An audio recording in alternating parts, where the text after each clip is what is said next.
Alright, I'm here at the pillar in the post and we have water flowing. You can see our waterfall. We've got three sections. We've got one coming over here, we've got three pumps running this, and then we've got two pumps running that side. And that is the waterfall. Obviously we have some edges to complete and some loose ends. You can see the boardwalk here. I'm standing on the beams. They've still got to put the decking down. And we have another little waterfall that flows underneath. And there is the pond.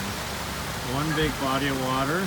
And it's hard to see, but over here is our intake bay. We've got a wetland over here. Jared's just working along there. Another intake bay down here. And then our final wetland is right in here. And yeah, we have not got the wetlands running. Unfortunately, one of the challenges when you're on a construction site, there's going to be a nice big building over here that will feed the power to the pond. So we're currently running on a generator, so we're only able to run either the waterfall or the wetland. So there we have it. We have water movement. Exciting day.